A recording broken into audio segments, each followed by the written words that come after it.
idea about what she has seen while trying to get basic representation for people who've been caught up in the ICE dragnet.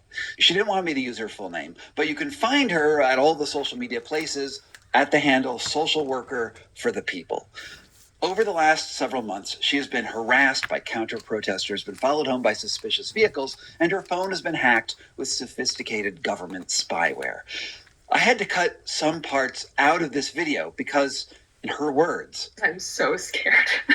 I'm so scared. I'm so sorry. Which should give you at least some idea of what we're going to get into in today's conversation. I urge you to listen to the whole interview because while some of it may sound bureaucratic and even mundane, it's vital for you to understand that even if you are an American citizen, the changes happening over at ICE could very well be coming to anyone who the government suspects of being less than loyal in the very near future. So let's dive in. How about if it's already occurred, pertaining to how various government agencies have tried to set you up or taken away your your uh, your rights, or them trying to assess you as you being somebody that was either mentally retarded or somebody that was basically totally deranged, beginning in 1983 in Kenton, Tennessee, less than about 10 miles from where I live, and then it exploded into a snowball effect, that even more and more events took place in my life, which was a pattern of trying to do the same thing. And it was all in the name of religion. It wasn't like that I was out here kidnapping people or raping people or bamboozling the people by beating them in car deals or making drugs or any of the above. It was all about religion. Anyone who the government suspects of being less than loyal in the very near future. So let's dive in. What's your name and what do you do? I'm Taylor. I am a social worker in my day job, but a few months ago, posted on TikTok that I felt compelled to drive from Missouri to Alligator Alcatraz. And through that, I made a bunch of connections with family members of detainees. And so sort of organically, I started helping them as I do as a social worker. You know, I'm used to bureaucracies that are difficult. I'm used to things being hard to get a direct answer. But this is like the bureaucracy doesn't even exist. The system doesn't exist. So there's no phone numbers to call. There's no emails to email. There's no one even answering any questions. People are just put into tents and there's no actual system of accountability at all. So as a social worker, your job is to navigate the bureaucracy and get people services. Is that more or less right? And oftentimes it's difficult to understand, like especially Social Security, for example, applying for disability is like one of the most complex things. When I started helping people in detention, specifically at Alligator Alcatraz, because my first clients were in Alligator Alcatraz, I started to realize that after spending hours upon hours a day calling everybody I possibly could, that nobody even had the answers. I called every single Florida bureaucracy that I could possibly find.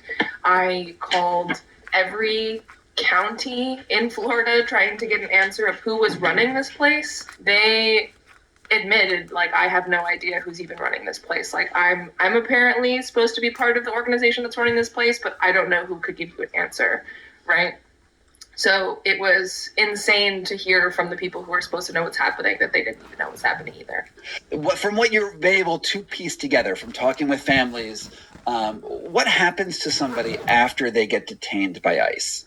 So what's interesting also is before they're even detained by ICE, often people are being detained by local law enforcement that isn't ICE, and then accused of something, you know, a charge is leveraged towards them, that they're released on bond from a county jail. Say they're accused of theft, and then they're not convicted of this charge. They're in jail, and then they're released on bond by the judge about this charge, and then we're going to come back later to fight the charge in court.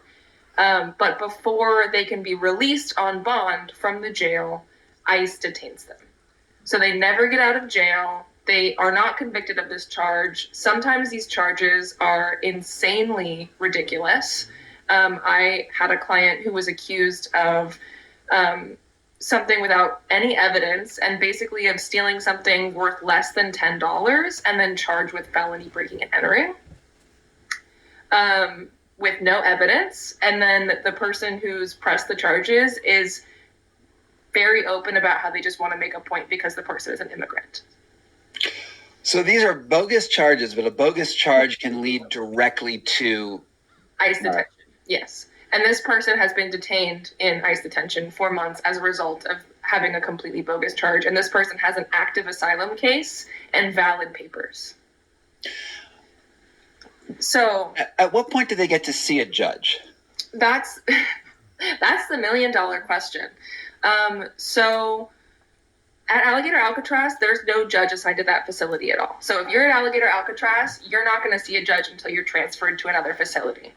And people have been there up to a month and a half without having any information about their case, without knowing when they're going to see a judge. And some of these folks, like I said, have valid papers, active asylum cases, are, legal residents, and they have not even been able to talk with a lawyer. The news coverage about how they have very little access to legal services is true unless their lawyer is incredibly aggressive in their conversations with ICE and the facility and really advocating and calling every day and emailing every day and really trying to get a hold of them and leveraging local politicians to have them call. Unless you have connections and you're really trying hard, you're not going to get a hold of your client if they're an Alligator Alcatraz. It's not happening.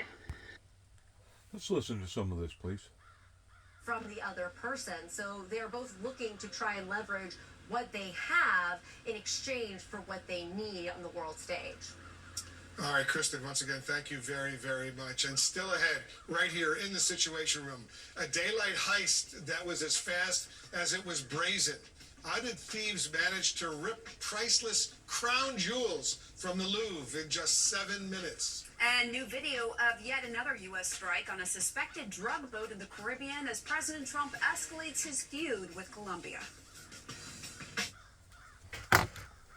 You know, this young lady that's talking right here on this interview, that's a healthcare worker. I kind of feel sorry for them in a way because obviously they haven't been keeping check on everything that's been going on. I don't know if they chose to be out of the loop intentionally or nobody invited them into the loop. And the loop is expanding to the degree that this weekend they had a No Kings Day that escalated into 7 million people. They're estimating 7 million people plus participated in protesting against the government. But whenever you're somebody like me that's been poked at, progged, deciphered, questioned, set up, and scrutinized or mischaracterized because of them scrutinizing me the way that they have, you automatically know that certain departments of this government is just as corrupt can be. And if the truth be known, just like one of my investigators told me whenever I explained to them, I said they wanted me to be a paper tiger. And his response was, well, that's what all of us are. We're all nothing more or less than paper tigers. And what is fascinating about these people that have done this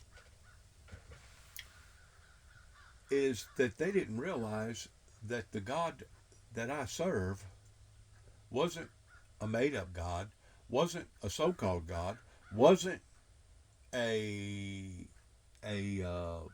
abolished God, but the real God. And whenever I turned on them the way that I did after they planted a bomb in the back of my truck in 2009, and I went up into Kentucky and Land Between the Lakes and basically prayed down justice upon to these people, because I know that if I myself committed the justice, that then they would be able to point their finger and say, look at this maniac or look at this violent individual. So whenever the Bible talks about that it would have been better for Sodom and Gomorrah, or you, it would have had been better for you to have tied a millstone around your neck and you cast off into the ocean if you offend one of these little ones. That's the part that they haven't quite gotten yet in Northwest Tennessee, that they offended me. And they didn't just offend me because of the things that they should have done that they didn't do, or the things that they shouldn't have done that they done, but they offended me because of the realization of my testimony. And my medical records prove, we're talking about physical medical records, we're not talking about psychological records. My physical records prove that there's no way in humanly possible that I could be living right now unless it was the hand of God that was upon my life. There's no way humanly possible that I could be making this video right now. But rather than them accepting that and accepting my message towards it being truthful, they're still standoffish.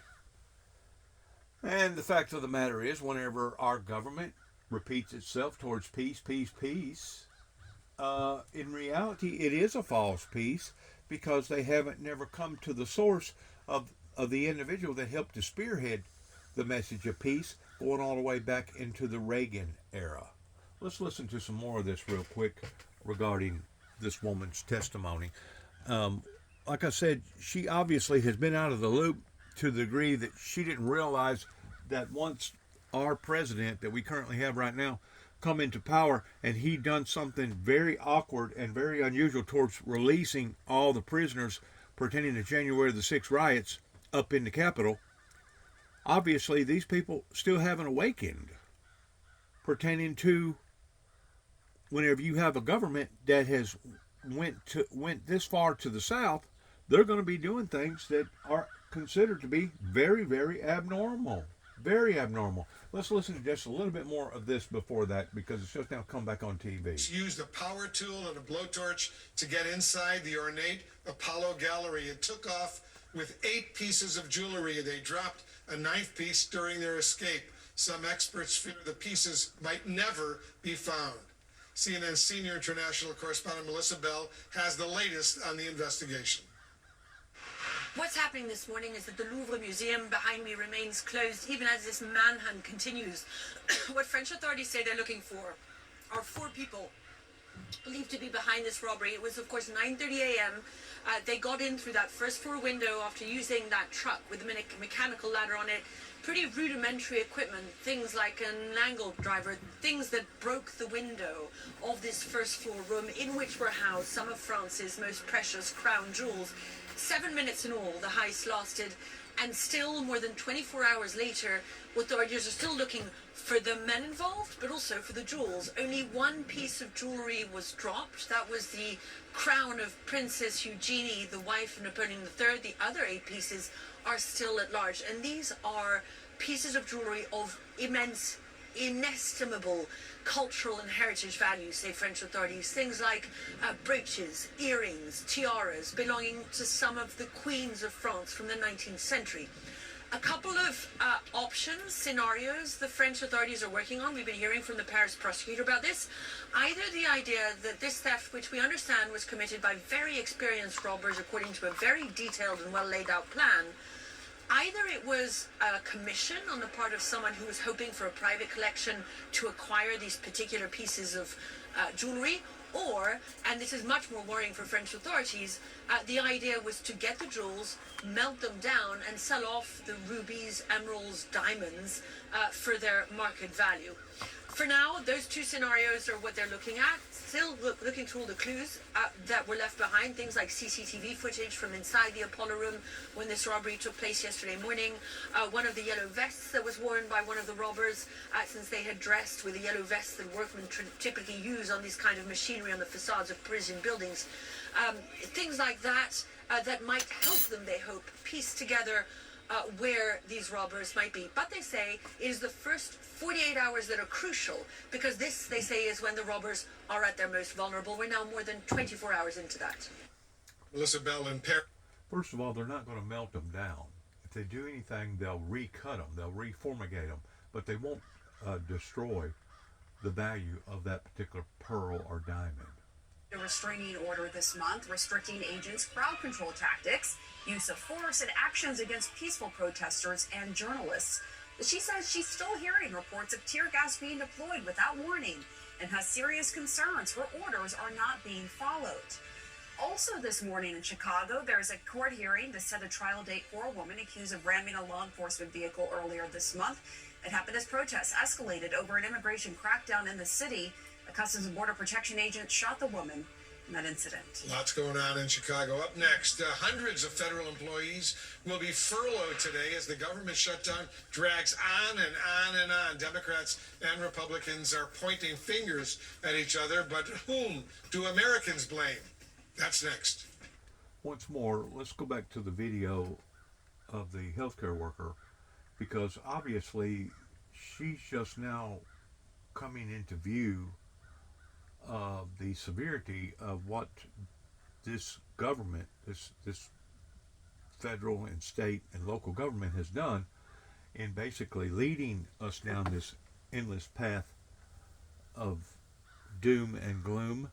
And she's just now becoming aware of some of the unusualness, and you can call it unfairness if you want to, but she's just now becoming aware of these things that are going on. And it's kind of like the 7 million people that recently stood up on No King's Day. It has taken this long for the people to finally awaken to realize, my God, there is something unusual going on with our government. There is things that are being handled differently in response to all the giveaways that various politicians had basically spoilt various people in not only America but those that coming into America towards them believing that they was entitled to all these free entitlements. Please listen to this, please. Well, Alligator Alcatraz is closed now, correct? No. It's not. No. So effectively what happened with Alligator Alcatraz is that the Miccosukee tribe and the Friends of the Everglades leveraged a lawsuit on behalf of NEPA, which is the federal court requirement to do an environmental investigation of possible negative side effects for the environment. That lawsuit was granted a halt of all activities in terms of building. It didn't decide upon the immigration activities or the human rights issues. It was just deciding upon the environment. It's still been active. They never halted facility activity completely. I am still connected with people on the ground there, and they've been observing the same levels of activity. There's been ins and outs. People have been coming in buses. People are there. I still have clients that are there. It never closed. Do we have any idea of how many people are in ICE detention right now? It's in the hundreds of thousands, I'm pretty sure. But these facilities that are like Alligator Alcatraz that are built specifically for ICE detention are not the only facilities that are holding people. So someone gets arrested, they get taken off the streets. We see, if you look on social media, you see people being just literally just dragged off the streets. We see them right after court hearings, people getting arrested. It's now happening in jails. I don't think I see videos of that, but obviously it's occurring. What is the God, I almost want to use the word prognosis for somebody who gets detained? What actually happens to them? How long are they there? And does this end with them being deported? Can it end with them being released? Is there a suspension of habeas corpus? Are there death camps? Let me know. Yeah. So it really depends on a lot of different things. One, do they have somebody on the outside advocating for them is the hugest thing. And that's why I'm doing what I'm doing, is because even if I don't directly know this person, if they know that somebody is watching, they're more likely to follow through on doing what they're supposed to be doing, including deporting people when they've consented to deportation. The other factor is whether or not they've had a felony charge conviction. So if they have a conviction of a felony, especially an aggravated assault or something of the equivalent, they are being told by ICE and judges that they will never get out. They will never get out. They are not eligible for deportation. They can be held as long as they want. And that's what they're being told. Like, so in these detention facilities, people are given different jumpsuits or different wristbands with different colors on them according to their accused charge and threat level. So gray is like no charges, no history, no threat level. Blue is usually like a traffic violation or driving without a license. Orange is like a misdemeanor felony and medium threat. And then red is high level threat with usually a felony conviction. But we have been having clients of mine that have just been advocating for themselves and then put from wearing a blue jumpsuit into wearing a red jumpsuit and then put in solitary confinement if they advocate for themselves too much. Oh my God. So we're color coding our detainees. They're being told they are basically serving a life sentence. Is that right? So we don't know how true this is, but ICE has told clients of mine that are in red jumpsuits, you are never getting out. You could sign for self-deportation. You could sign your consent to deportation, which often people are asked every day in these facilities to sign for deportation. But you probably won't be deported, or you'll just stay here until we figure out when we want to get to your case. People are getting court dates in 2026, especially if they have a conviction. They're being told that, you'll see the judge maybe next year, maybe not. And that's exactly what ICE is saying. We don't know how true this is. We know that if you have a lawyer and then if you have a social... They basically are being looked upon as not just being an enemy to the state or the enemy to this government, but they're looked upon as being an enemy to society, a worldwide society all over the world. And because of it, they're basically going to be locked up indefinitely because of their actions. Now, I'm pretty sure that they're not going to do people this way that just come to America by chance illegally and they just didn't have their green card. Because there is a fairness of way of looking at this of somebody that's been here. Let's say they've been here for 10 years, they got a family here, and and didn't even have so much as a speeding ticket. Those people obviously are going to be handled differently than those that are that has violent intentions. The people that has all these violent intentions, they're going to be looked upon in a much harsher way. That's what our government is doing right now, in which, to be quite frank with you, in lots of ways I support.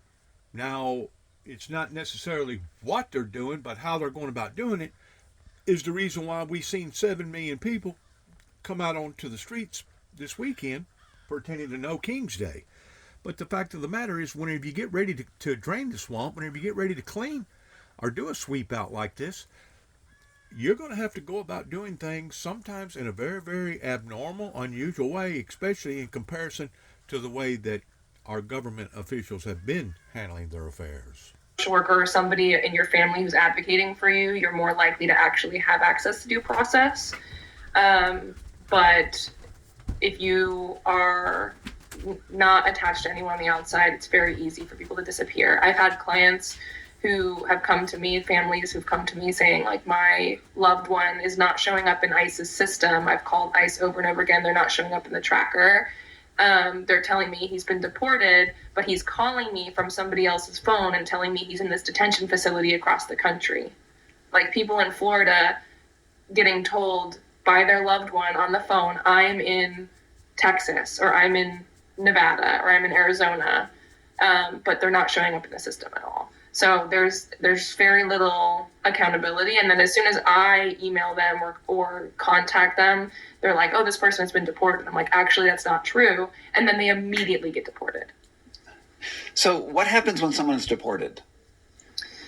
That depends on the country.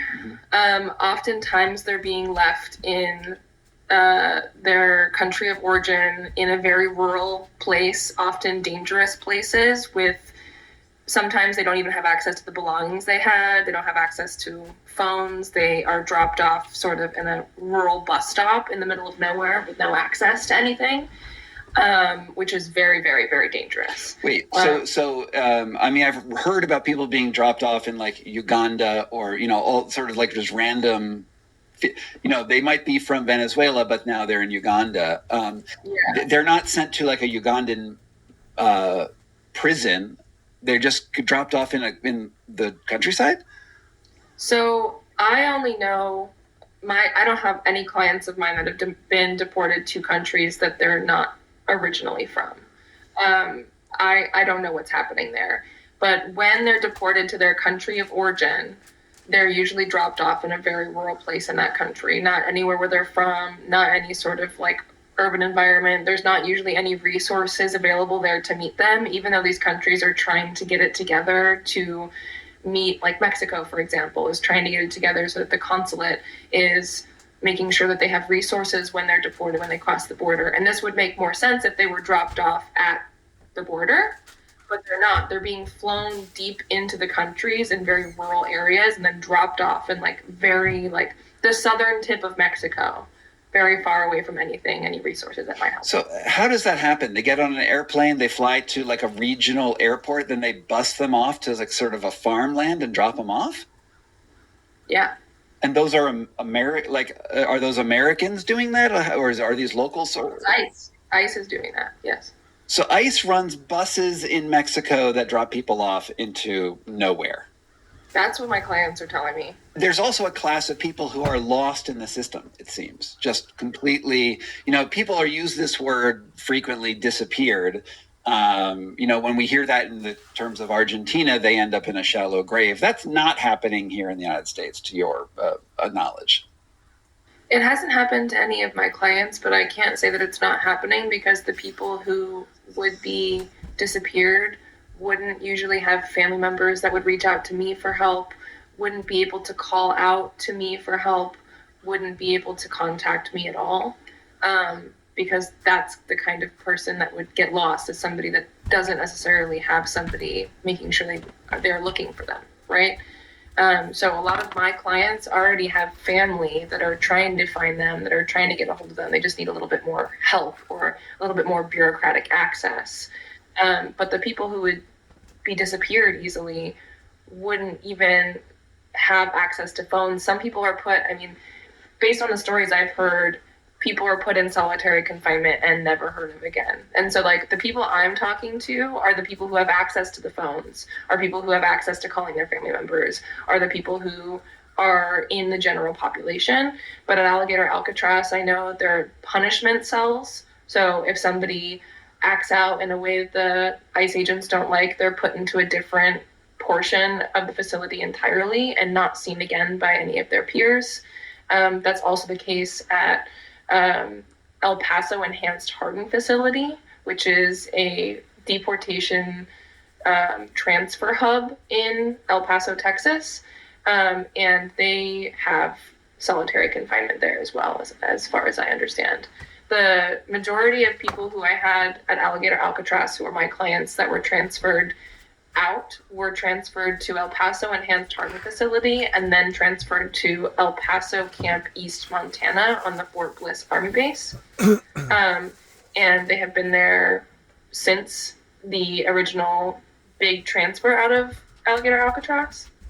But some were transferred out of there to Arizona, Louisiana, California, and New Mexico.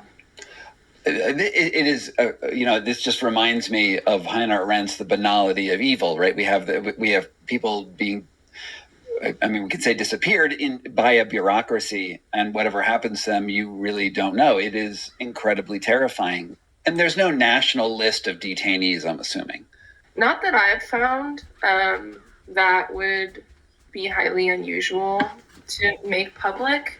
I'm not even really sure how the Miami Herald had a full list of detainee names that were at Alligator Alcatraz. It'd be interesting to ask them. But I've been trying to contact them about some of the detainees that I've been talking with and their families who were on that list, who they claim were disappeared or went off the grid. A part of that is that I think around 500 of those folks on their list were showing up in the ICE locator as call ICE for details, and instead of listing the detention facility. And this happened to a lot of my clients that were transferred from Alligator Alcatraz to El Paso, specifically when they got transferred finally to Camp East Montana, which is the newest Alligator Alcatraz. It's tents, just like Alligator Alcatraz. It's in the middle of the desert. It's called a soft-sided facility. And it's supposed to hold up to 5,000 people. It's supposed to be like the biggest detention facility ever in the history of the United States. And it is also the site of a former Japanese internment camp. Of course. And I've been trying to raise awareness about this facility because very few people are reporting on it or even know about it. And it's very clear that they were trying to open that much more quietly than Alligator Alcatraz. They originally named it the Lone Star Lockup, and then they just completely stopped coverage on it. Nobody was reporting on it. Nobody was referring to it that way. And it is just very quietly sitting there holding thousands of people without anybody knowing. And it's in Montana. This is all based around anti-ISIS movements pertaining to what she's talking about. Please listen to this too. Across the country, whether it be Portland, Los Angeles, Chicago, or otherwise, we're seeing that these protests are becoming increasingly organized. Similar people and similar equipment are being used at these protests that unfortunately often devolve into riots. And so President Trump is all over this, and we're absolutely funding down the funding stream. Who is paying for these? Donald Trump is also really focused on the country of Colombia. And maybe you saw this as well, just major concerns about drug production there. What does that look like? Potential partnerships with DHS to actually go after these drug producers to stop them from even coming to the shores of our country? Well, I won't get too far ahead of the president on this. I know he'll have more to say shortly. But Secretary Noem recently met with the president of Colombia, and she was very candid with him that he needs to do much more on stopping the production and distribution and funneling of drugs into the United States. She had some pretty sharp words with him, but what we are seeing on the ground is that the cartels are becoming increasingly desperate, especially since President Trump and Secretary Noem have done such a phenomenal job of closing that border. Fentanyl trafficking is down 54%, and now we're seeing that these cartels are now using really maritime waters to try and traffic drugs over. About 80% of the drug trafficking that comes into the United States is now through waters. And of course, we're seeing increased strikes from the Department of War and under President Trump's authority. And so I think we're going to be seeing much more. I'm sure the president will be making some news today on that front. Yeah, we're waiting for the president. He's having a bilateral with the Prime Minister, conducting a bilateral with the Prime Minister of Australia. I imagine a lot of the questions, though, will be pointed that way and others. Speaking of other directions, if I can, I want to ask you about the government shutdown. It's day 20, the Department of Homeland Security, and how that impacts specifically TSA workers and some of the slowdowns that we've seen at airports. Can you talk to us about the hindrances now entering in almost 3 weeks of a shutdown, how that impacts TSA and others? Yeah, I think that this is a real testament to Secretary Noem's leadership, but also the DHS workforce.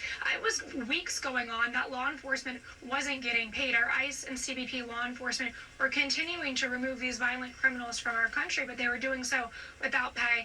Secretary Noem and President Trump, and they were working with Russ Vought at OMB to make sure that our law enforcement was paid. So now they're being paid.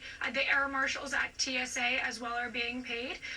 But as far as operations on the ground at these airports, right now we're not seeing delays, but if we do, I think that speaks to the strain really on Homeland Security's resources, because the Democrats decided to put illegal aliens getting health care in front of our own national security and in front of the American people themselves. So I don't know how long this is going to last, but I can assure you that Homeland Security is doing everything we can to make sure our law enforcement gets paid and that operations remain smooth for the American people, despite the fact that Democrats continue to hold our government hostage. All right. That is Tricia McLaughlin with DHS joining us this morning. Thanks for weighing in on a number of topics. We appreciate it. Thanks for having me. The fact of the matter is, America had become too displacent pertaining to our government going into this particular problem of illegal immigrants. And it had reached the point that it was either do or die. And now we're seeing the bad news bear, which is Donald J. Trump, put his foot down pertaining to all the illegals and pertaining to all the drugs. And to be quite honest with you, I wish that I would have been the one to have thought up of alligator Alcatraz pertaining to people not willing or not wanting to try to escape, because if they do, they're going to wind up being eaten by a bunch of alligators. I've heard a great deal of people make mention of the people that's come over here illegally should be treated as if they are enemies, full blown, to the degree of possibly taking them somewhere and dropping them all off on an island somewhere. This is what I've heard. Now, once more, I think that there should be a process in identifying whether or not this person has been over here for 10 years or even 2 years, and they don't have no record of them being a lawbreaker, versus somebody that does. Now, just because you don't have a record of being a lawbreaker don't mean that you're not a lawbreaker, because you're automatically a lawbreaker by coming over here to America by being an illegal. I'm glad to see somebody finally putting their foot down in this aspect and basically saying enough is enough. And I actually support, maybe not in how that they're doing it, but why they're doing it. I support the fact of them buckling down and putting their foot down in trying to get rid of all the illegal immigrants. And to be quite honest with you, people like this healthcare worker or whatever she is, that's making this interview here, people like that really are not aware of the dangers that they're putting their families through. Because whenever you're bringing people over here that you have no idea who they are, what they stand for, how can our American system over here protect their own citizens if you're just allowing for stuff like that to happen openly? I mean, you wonder how come all the crime has gotten so bad. Well, that's one of the reasons why. Because it's overwhelming the law enforcement system out there to the degree that they can't handle all the different situations that's going on right now pertaining to all the illegals. Let's listen to some more of her testimony, please. No, that's the funny thing. It's in Texas.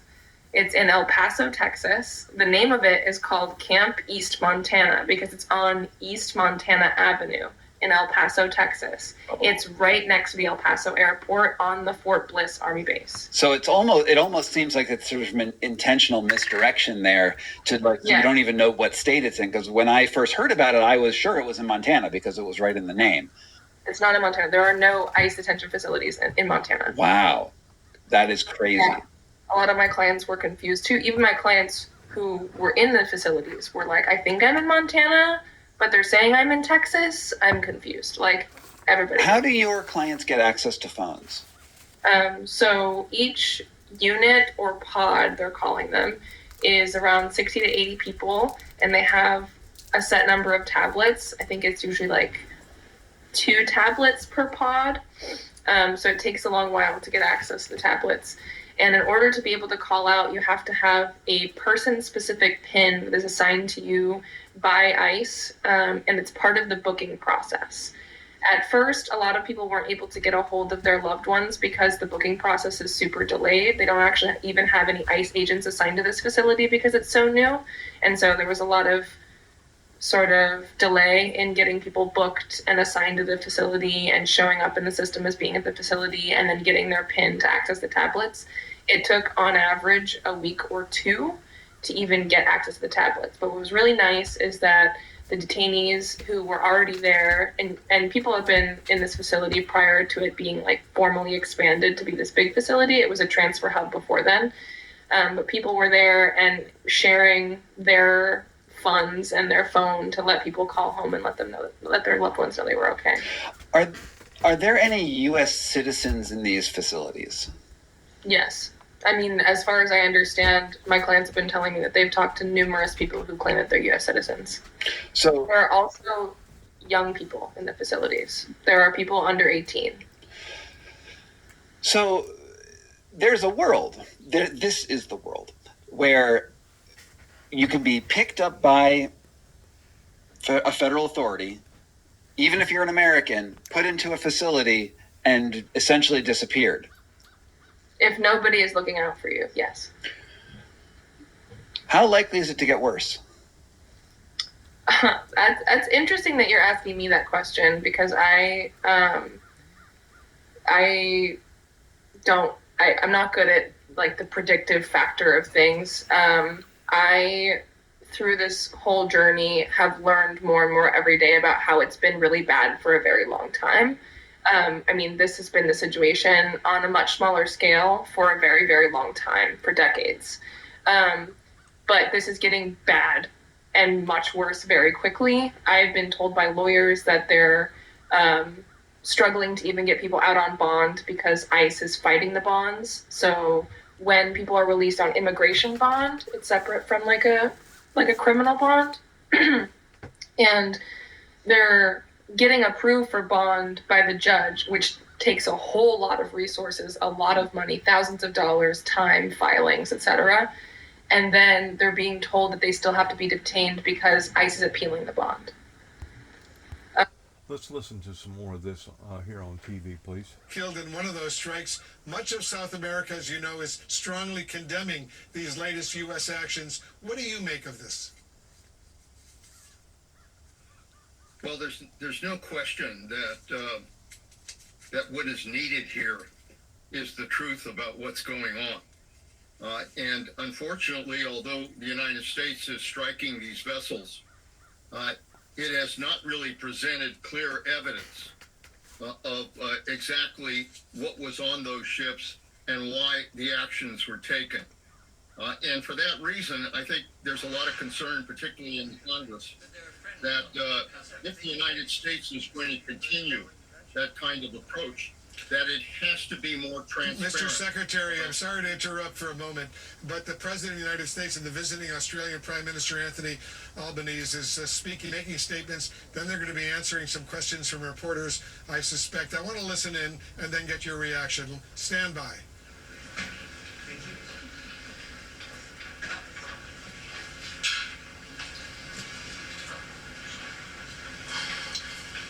Well, thank you very much. It's great to have the Prime Minister of Australia. Fantastic place.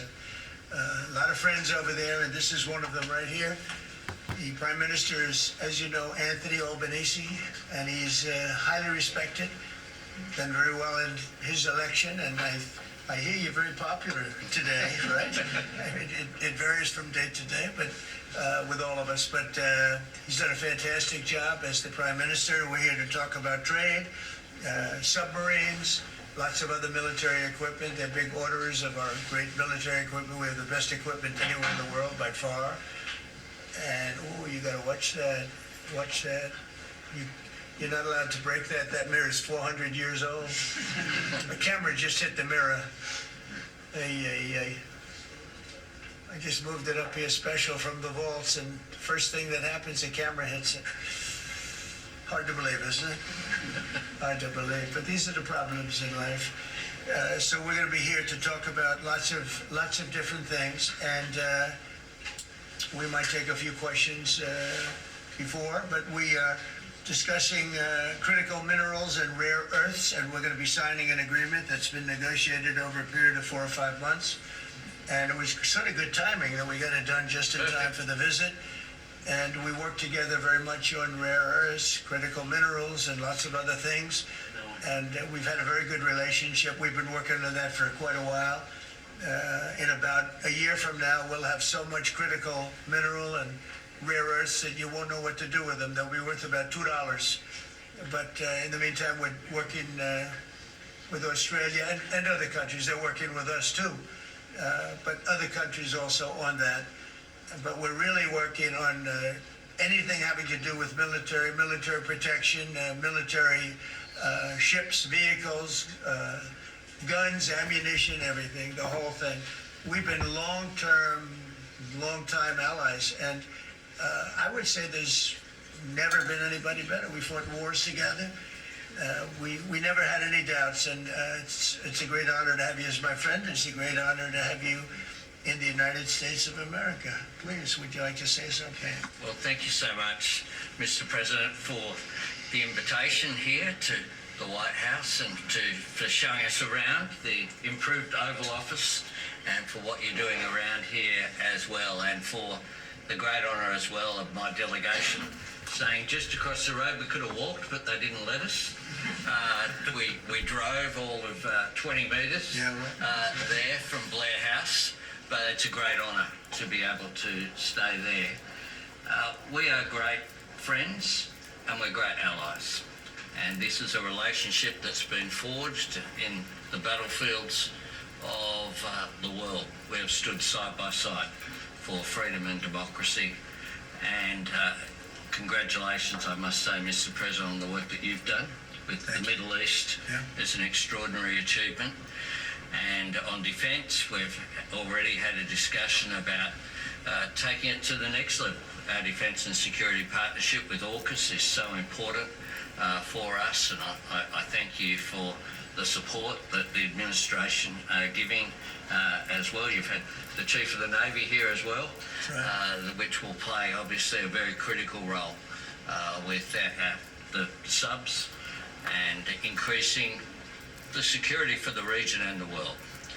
And our economic relationship is so important. The US has a trade surplus with Australia, as you know, and we can continue to take what is every opportunity to improve the relationship even further and make it even stronger. And today's agreement on critical minerals and rare earths is just taking it to the next level, seizing those opportunities which are before us to take our relationship to that next level. And it's been fantastic, the contact that we've had together, the friendship that we've developed.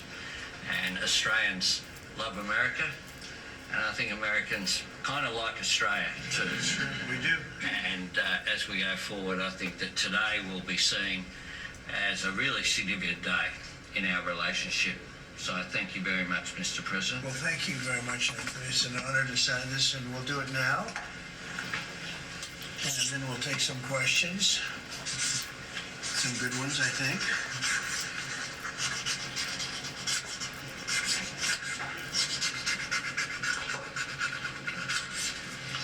Okay.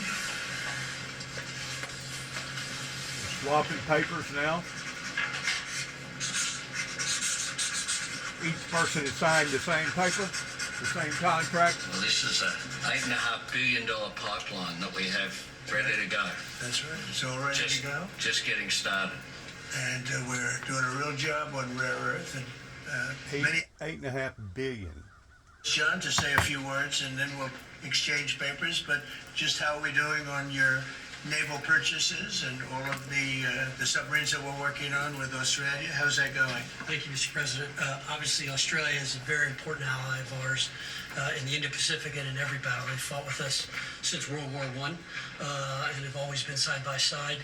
The facility that they're building, Surf West, is critical and very important to our ability to project power in the Indo-Pacific and work with our allies. So we're working very closely. I think what we're really trying to do is take the original AUKUS framework and improve it for all three parties and make it better and clarify some of the ambiguity that was in the prior agreement. So it should be a win-win for everybody. And the submarines that we're building for Australia are starting to really move along, right? The process is getting very exciting, isn't it? We're getting better. That's good.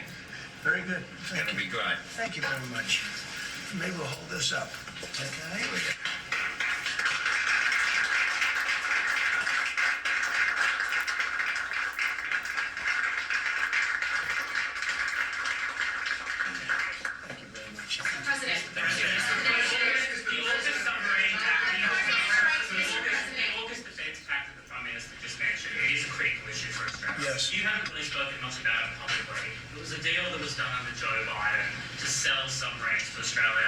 time when you're not really making enough for your own needs. So can you tell us, have you got across the details of the deal? Do you support it, and will you honour it? It was made a while ago, and nobody did anything about it, and it was going too slowly. We do actually have a lot of submarines. We have the best submarines in the world, anywhere in the world, and we're building a few more currently under construction. And now we're starting, we have it all set. With Anthony, we've worked on this long and hard, and we're starting that process right now, and I think it's really moving along very rapidly, very well. But if the rate of production doesn't continue, how can you guarantee Australia will get the bullets? Oh, it's getting, oh no, they're getting. At least 32 people have been killed in this. Excuse me, you're next. Go ahead. China's bad behavior has really only gotten worse since the AUKUS partnership was formed. With that in mind, is the door open for Australia to get additional nuclear-powered submarines or other military capabilities not already in the deal? I think China's been very respectful of us. They're paying tremendous amounts of money to us as in the form of tariffs. As you know, they're paying 55%. That's a lot of money. They never were paying anything over years and years and years. But they were like anybody else. A lot of countries took advantage of the U.S. They're not taking advantage anymore. No, China's paying 55% and a potential 155% come November 1st unless we make a deal. And I'm meeting with President Xi. We have a very good relationship. We're going to be meeting in South Korea in a couple of weeks. And we'll see what we can do. We have a very good relationship with China, but you know, it's been probably a little bit like your relationship with China. They try and take advantage, but most countries do. I mean, I can say the European Union took advantage, but not anymore. We worked out a very fair trade deal. Japan, we worked out a very fair deal. South Korea, where I'll be meeting President Xi, we worked out a very fair deal, and I expect we'll probably work out a very fair deal with President Xi of China. So most of you will be with us. It's going to be very exciting, and I think we're going to work out something that's good for both countries. Are you at least interested in expediting the nuclear-powered subs to Australia? Well, we are doing that, yeah. We're doing that. We have them moving very, very quickly. Mr. President, I don't think you've ever been to Australia. Have you thought about coming to Australia and trying out some of the golf courses? I would, and I actually have been to Australia, and I did play one of your great golf courses. They have great golf courses there, but I have been to Australia, actually. Come again? Oh, I would. In fact, I've been invited to go, and Indeed. I'll have to give it serious consideration. No, it's a real possibility. Did the Prime Minister invite you today? He did. And perhaps we could time it, must be said, with the President's Cup that Australia hosts as well. So, When is the President's Cup? we'll organise a time suitable for you, Mr. President. Please, in the back, please. Yeah, in the back. Yeah, Mr. President, the Prime Minister mentioned that there's a trade imbalance that's very heavily in America's favour. Why does America slap such heavy tariffs on a friend and other? Well, we don't, yeah. Well, we do in some cases. We do in many cases because we've been treated unfairly, but actually the tariffs are very light. The one thing is you buy a lot of airplanes, so that helps because you buy a lot of the beautiful Boeings, the best of the Boeings. Boeing, and by the way, Boeing is really doing well. They have lots of orders, and they're really doing a great job. They make a great plane. But Australia, because of its location, which is great, but one of the things dictated by that location is you have to order a lot of airplanes.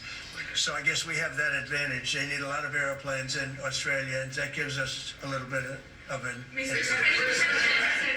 Mr. President, your Secretary of War, Pete Hegseth, in his Shangri-La speech in, I think it was May, warned about the potential likelihood or threat of President Xi ordering an invasion of Taiwan. 2027 is also the year that Fleet Base West is supposed to start rotating those US and UK submarines. Do you see AUKUS as a deterrent for China in the Indo-Pacific? Yeah, I do. I think it is, but I don't think we're going to need it. I think we'll be just fine with China. China doesn't want to do that. First of all, the United States is the strongest military power in the world by far. It's not even close.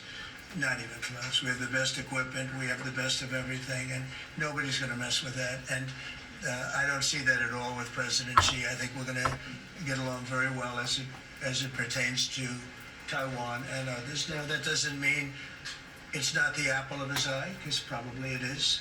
But I don't see anything happening. We have a very good trade relationship. We're going to have a very good, I think, when we leave South Korea, could be wrong, but I think we'll end up with a very strong trade deal. Both of us will be happy. No, I don't see that happening, no. Australia, would you consider lifting the tariffs that you've imposed on Australia? And can you give us any details about the critical... Yeah, well, the tariffs have been amazing because, tariffs have been really a reason that I was able to settle almost all of the, I've settled 8 wars in 8 months. Not bad. I have one more to go. It's Russia, Ukraine, and I think we'll get there, but it's turned out to be nasty because you have 2 leaders that truly hate each other. You can't have it all, right? They hate each other beyond all else, and it makes it actually a little bit difficult. But we tried, of the 8 deals, I would say because of tariffs, 4 or 5 of them were settled. It's an amazing thing, the power of tariffs in terms of our country, but tariffs have always been used against us. We never use them against anywhere else, and now you have a president that for national security reasons and other reasons is using them, and we've become a very rich nation again and a very secure nation again, but we've also become a nation that used that power of tariffs and the power of trade to settle 5 of the 8 wars that I settled. I settled 8. I'm very proud of that. Nobody else has settled 1. I don't think there's been an American president that settled 1. I think there probably hasn't been outside of the 2 countries involved, or however many are at war. I don't think there's ever been an outside country that settled a war, period. So I settled 8 in 8 months. I'm proud of that. Now, in the meantime, I'm running a country that's right now we're the hottest country anywhere in the world. We were dead. A year and a half ago, we were a dead country. Now we're the hottest country in the world, economically and otherwise. So, but I will say this, Australia pays very low tariffs, very, very low tariffs. In fact, Australia pays among the lowest tariffs. Please, go ahead. There's been concern in Australia that it's taken 9 months to get this meeting. Have you had any concerns with this administration with its stance on Palestine, climate change, or even things the ambassador said about you in the past, the Australian ambassador?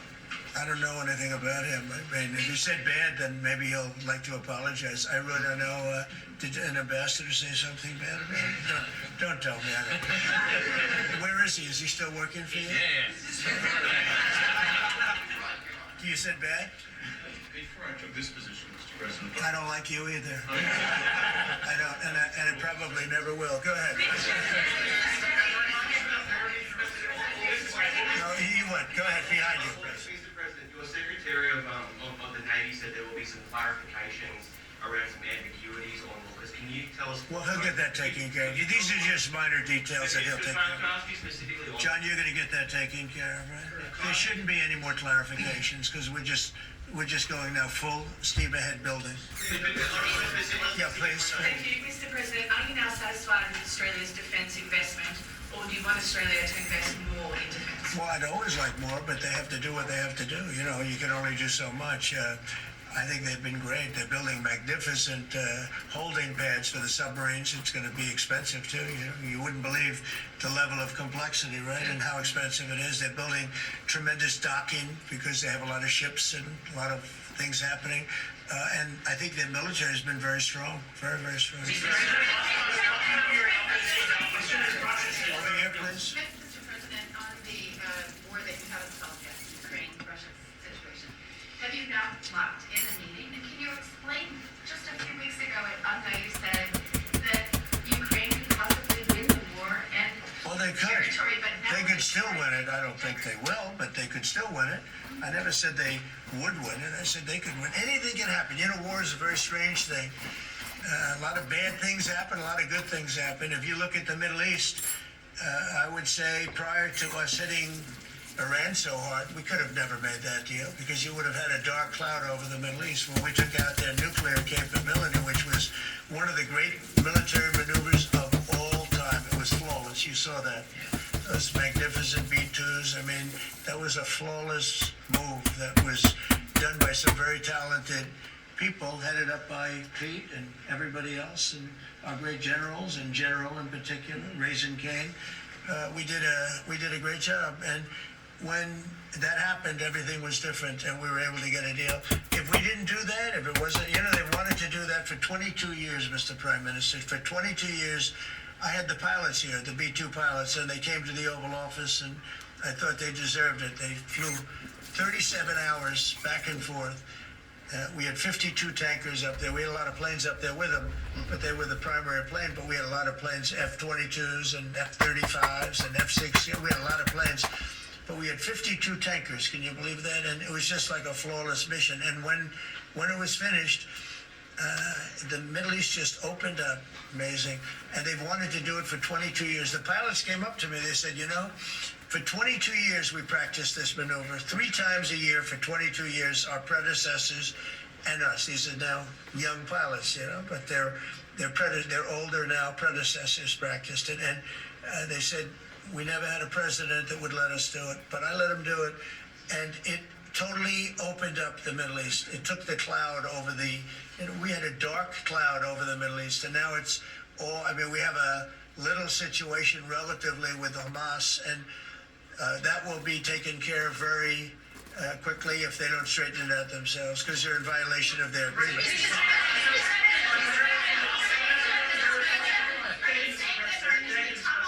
On rare earth minerals, Australia is one of the only places in the world that processes rare earth minerals.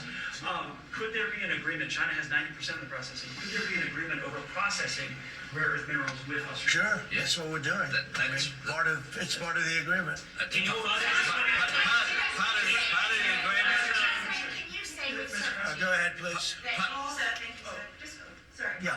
On a follow-up on Taiwan, there are reports that you will come up, or China is pressuring you to not support independence for Taiwan in exchange for a trade deal. Well, I'm not going to talk about that. What I'll talk about, you and I will have that discussion in a couple of weeks when I'm in South Korea with President Xi. We're going to be talking about a lot of things. I assume that's going to be one of the things, but I'm not going to talk about that now.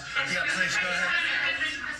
You just alluded to the violence in the Middle East. What steps is the administration taking to maintain the ceasefire? Well, a lot of steps, and right now it's in the hands of others. We have 59 countries that agreed to the deal. We have a peace in the Middle East for the first time ever.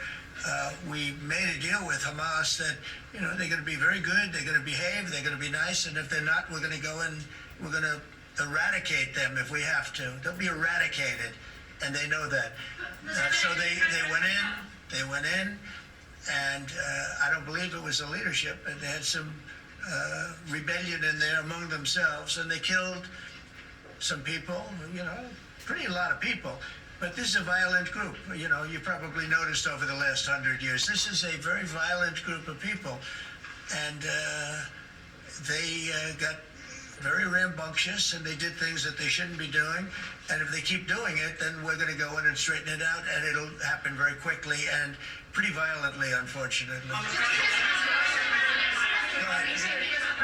Just following up on that question, when you say we are going to eradicate Hamas, who is we? Does that include American boots on the ground?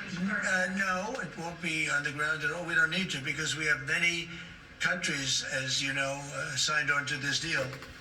The way I view it, 59 countries, and unanimous. There's never been, nobody ever believed us. Countries that 4 months ago didn't like each other, and now they're all aligned together. We've had countries calling me when they saw some of the killing with Hamas, saying we'd love to go in and take care of the situation ourselves. In addition, you have Israel would go in 2 minutes if I asked them to go in. I could tell them, go in and take care of it. But right now we haven't said that. We're going to give it a little chance, and hopefully there will be a little less violence. But right now, they're violent people. Hamas has been very violent, but they don't have the backing of Iran anymore. They don't have the backing of really anybody anymore. They have to be good. And if they're not good, they'll be eradicated. Could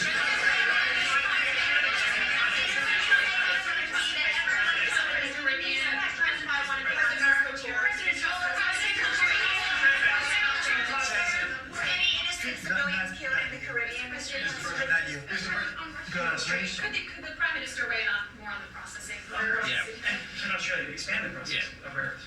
Absolutely we can, and we have the capacity to do so, and part of this deal is very specific, $8.5 billion pipeline. There'll be $1 billion contributed from Australia and the United States over the next 6 months with projects that are immediately available. There's 3 groups of projects, ones that are joint activities between Australia and the United States, such as Alcoa. Secondly is projects that will be US investment that the US will undertake in Australia, including processing, and then ones that Australia will undertake, some as well. One of them is Australia, the US and Japan as well. So what we're trying to do here is to take the opportunities which are there. Australia has had a view for some time, a bit similar to putting America first. Right.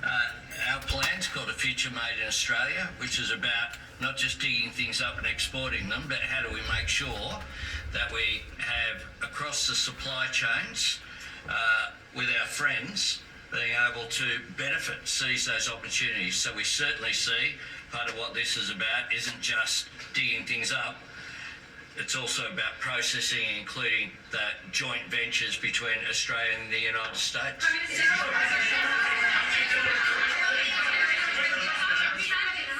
I'm going to stop it right there pertaining to this interview with the President and the Prime Minister of Australia. One thing that I'd like to bring out is that as soon as Russia realized, which I realize this ain't got nothing to do with this particular video that I'm making here, but whenever Russia realized that we was going to start sending various high-tech missiles over to Ukraine, they requested immediately to have a meeting with Donald J. Trump. That meeting, I think, is scheduled in about 2 weeks from now, something like that. In the meantime, our farmers here in the United States are suffering on account of what China has done towards boycotting the agriculture communities over here and no longer wanting to take on or get any of our soya beans. I'm pretty sure that the November 1st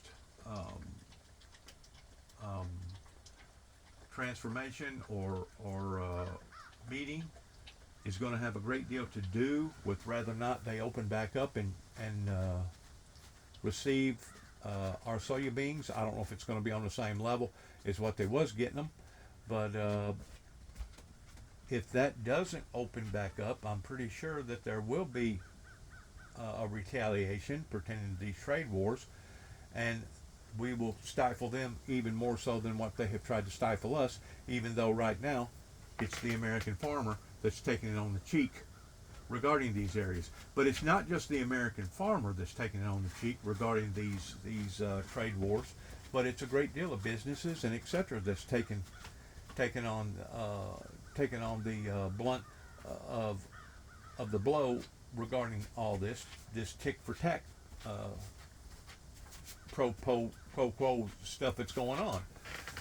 In the meantime, I want to go back and not making this particular video that I'm putting out all that lengthy regarding what this female was talking about, this healthcare worker talking about pertaining to the illegal immigrants. And as I said a while ago, and I've said in other videos before, that it has gone entirely too long and it has become too strong to the degree that now we can no longer handle this particular situation in the same format of how we've been doing things in the past because of its irregularities and because of its unusualness. Because of that, this government is having to double down and do things in a very, very abstract, unusual way.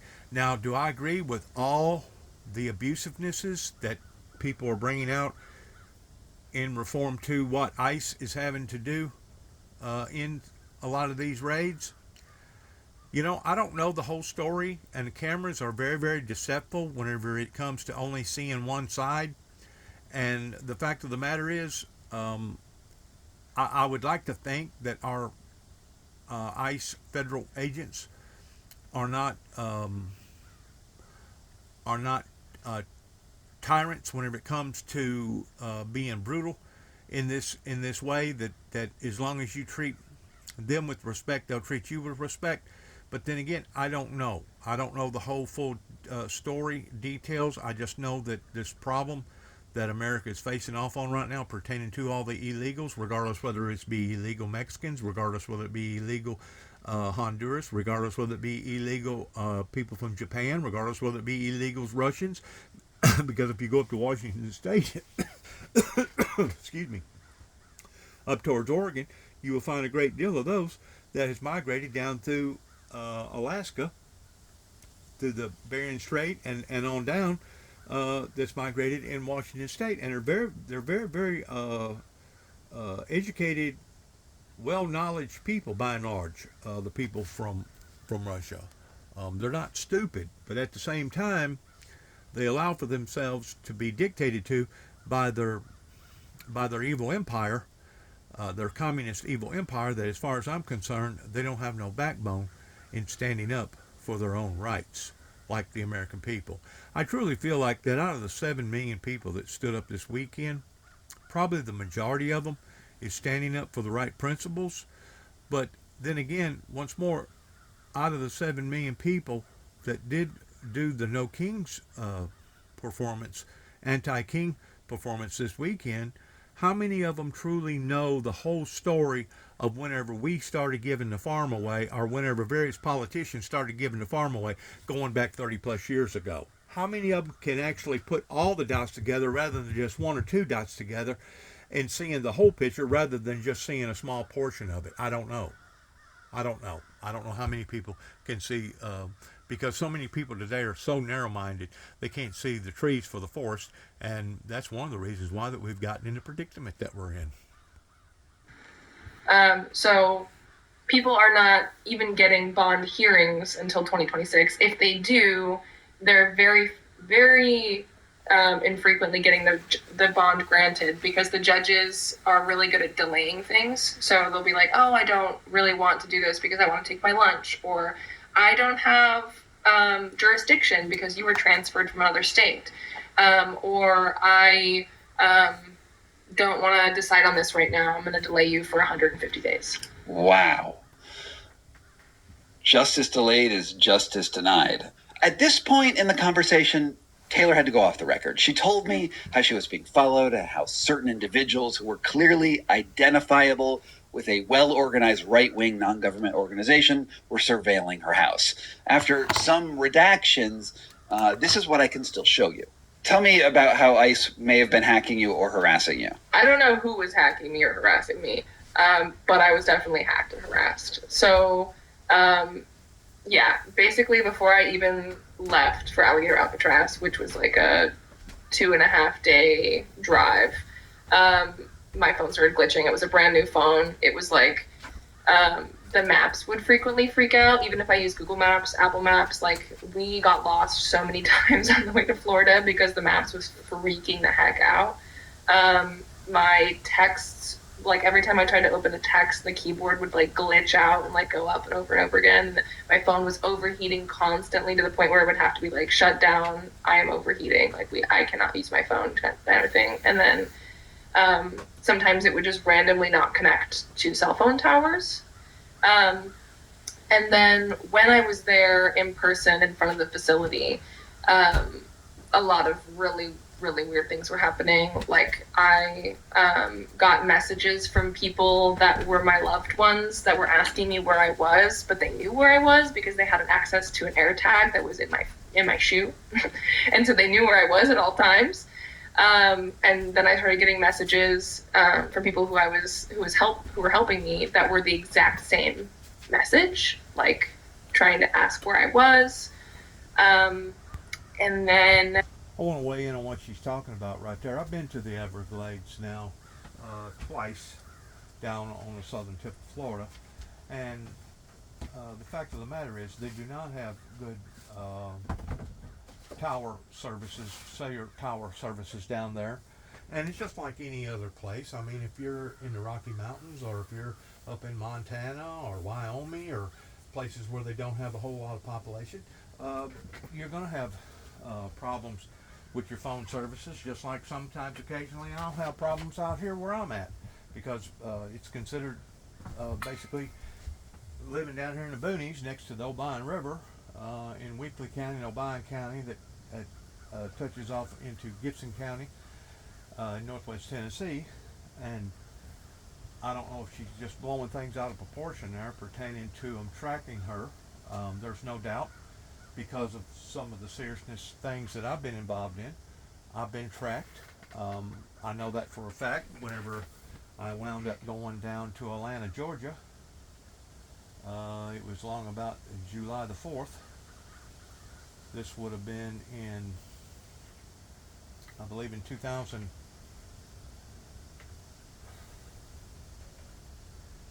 I believe in 2009 of July.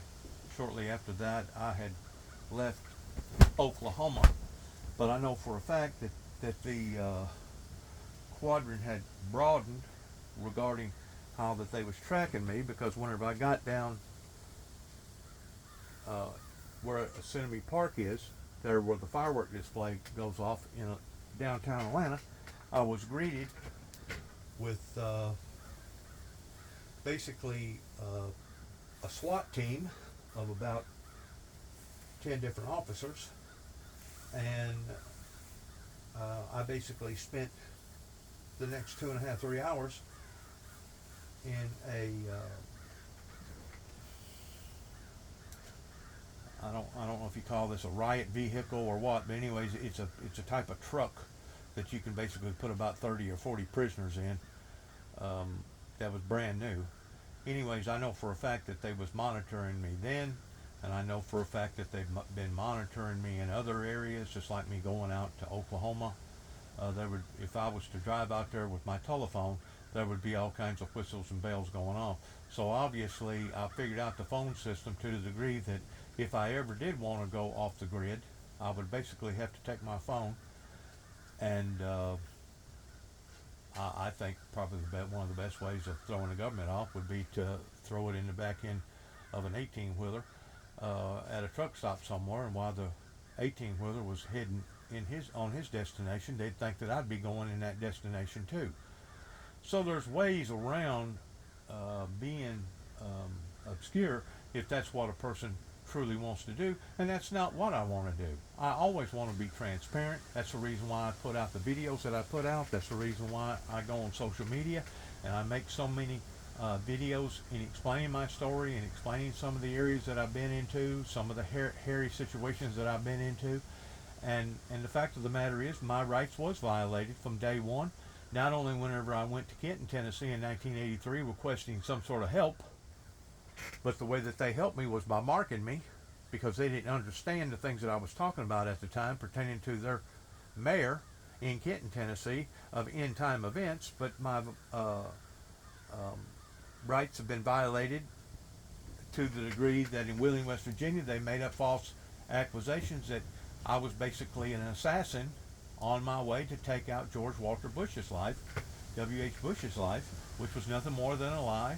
And that took about 6 months out of my life. Then there was another period up in Kentucky, along about 2000 and 2010, somewhere around in that area, that they took another 6 months out of my life. And then there was another time along about 2013, 2012, 2013,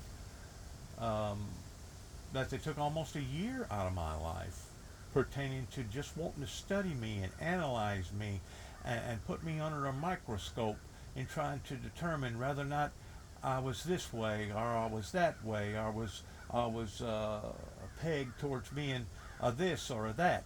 And the fact of the matter is, there's been a pattern since 1983, going back 40 plus years ago, now going on 42 years ago, of how that they wanted to eliminate me, silence me. And they started originally towards trying to silence me towards somebody that was mentally insane or a lunatic, a madman.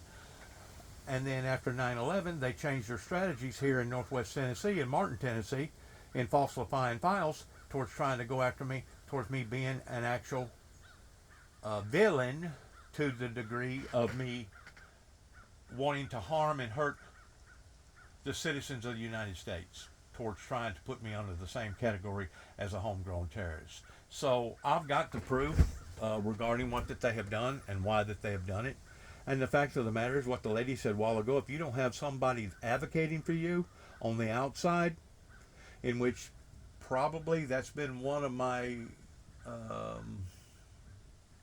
not probably, it has been one of the things that has initially saved me, is that at the time, whenever I was going through what I was going through, I had a son and a brother that knowed exactly what was going on in my life. Now my brother is gone. Now my son is gone.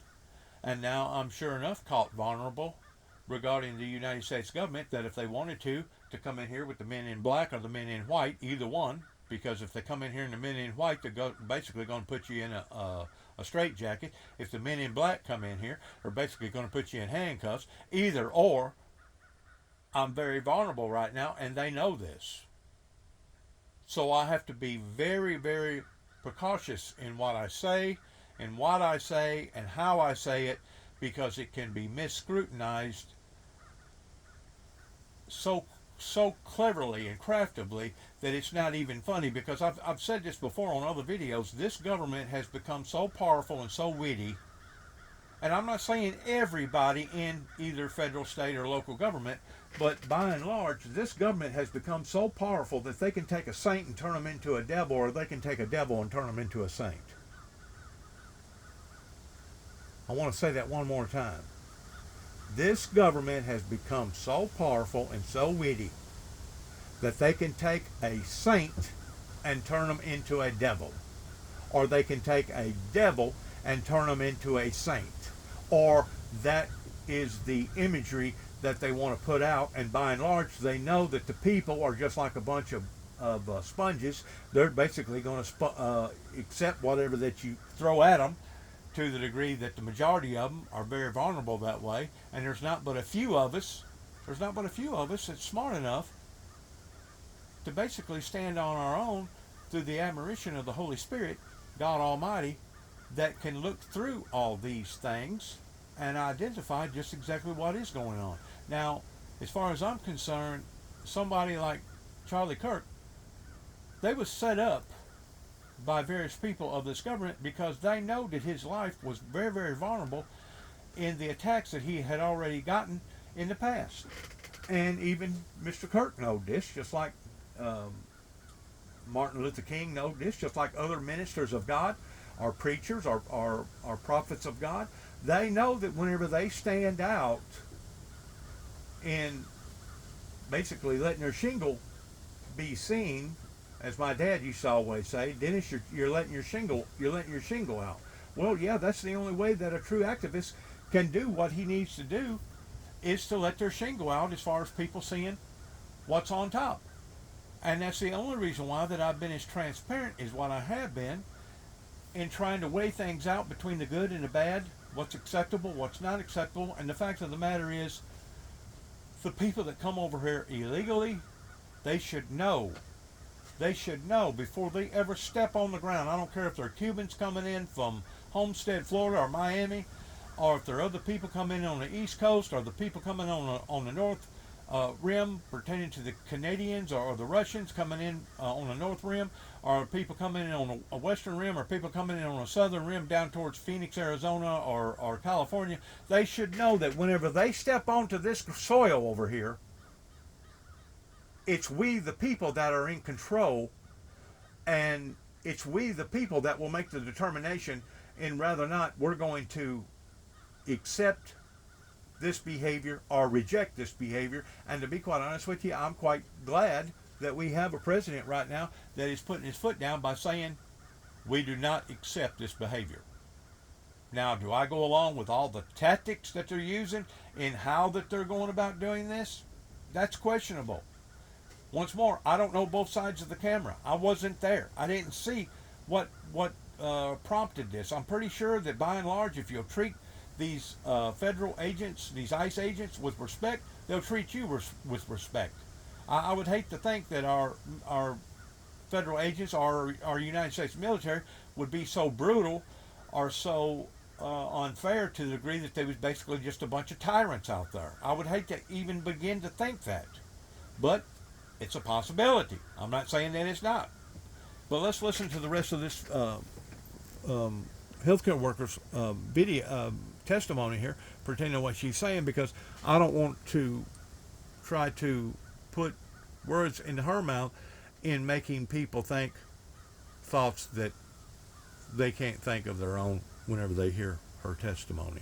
Please listen. Who were helping me that were the exact same message, like trying to ask where I was. And then I had a person that was out there who like brought supplies like bug spray and things like that. And they were a Florida local, and they got followed from Alligator Alcatraz to their home. They lost the tail before they got home, but they were followed. Somebody tried to run them. See, I've had tales that's come out of Washington, D.C. pertaining to Homeland Security that's gone all the way back into the year 1989, not counting a telephone call that I made in 1983 that I was going to be the one to meet the Antichrist, and before the poison arrow struck the flesh of my skin, that I would be raptured from the planet. And all the other Christians would be raptured from the planet, that every molecule in my body would be instantaneously changed from mortal to immortal in the twinkling of an eye, and that's whenever everybody would go to heaven and be with the Lord Jesus Christ. Ever since I made that telephone call in 1983, my life has been scrutinized and analyzed. And it's been all based around my belief. It's been all based around the anointing that the Heavenly Father put up onto my life and up into my life that basically various people has been against.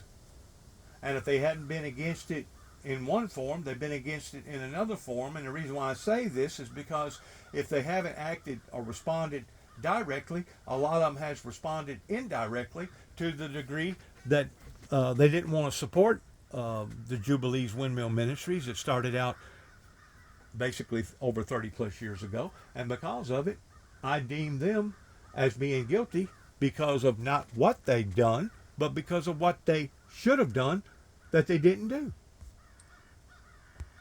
The tail before they got home, but they were followed. Somebody tried to run them off the road. They were losing air in their tire, and they found there was like somebody had tried to punch a hole in their tire. Like they were really aggressively followed home. And were you specifically targeted by ICE? Yeah. So we were followed several times. A few weird things happened to us at gas stations where like somebody tried to mess with our car. I don't know if it was ICE. I really don't. It could have just been like, I'm not sure who was doing it, but at one point my phone was completely unusable. And I didn't know anything about this. So I started reaching out to people on my friend's phone who'd come with me who like knew about cybersecurity, and based on the symptoms that were happening on my phone, they told me that it was likely that I had either some really aggressive spyware or Pegasus.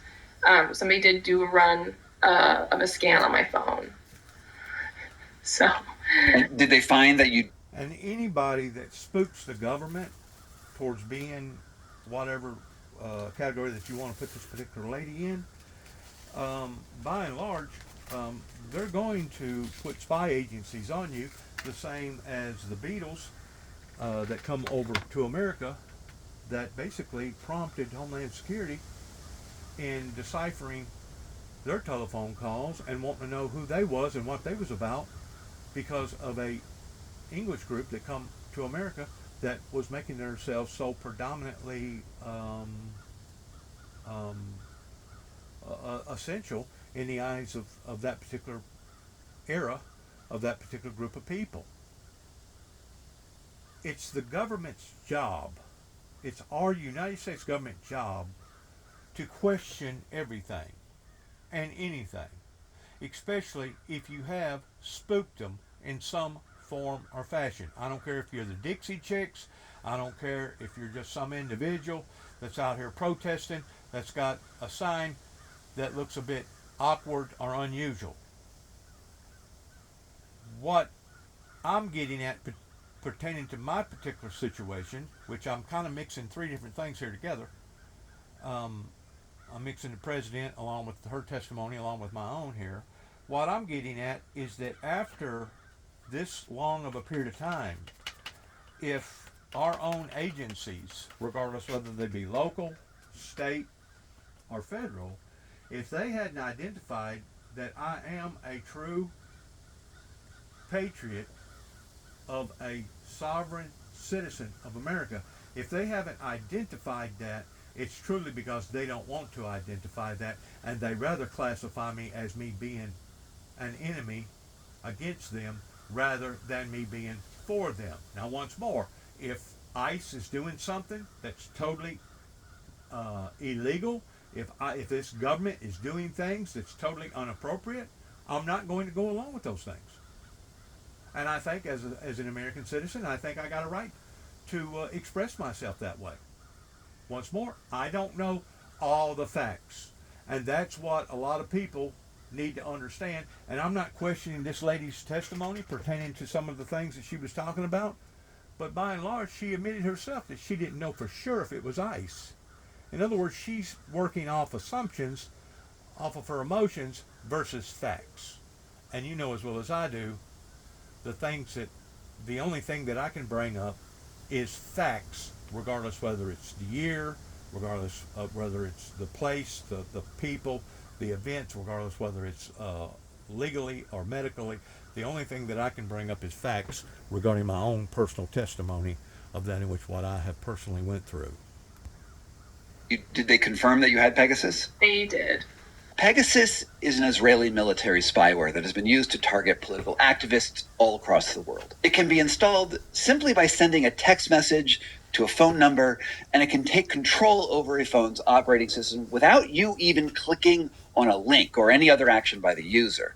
It's a tool of tyrants and of dictators. And even though it's probably illegal to deploy in America, it's absolutely the kind of surveillance software that a government can use to build a case that would end someone up in the very detention system that I've been talking about with Taylor today.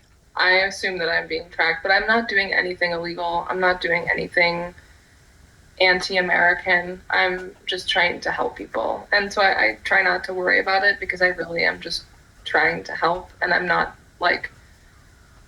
doing anything illegal. And so I'm not worried about being surveilled. And on this point, I can't say that I agree with Taylor's closing sentiment here.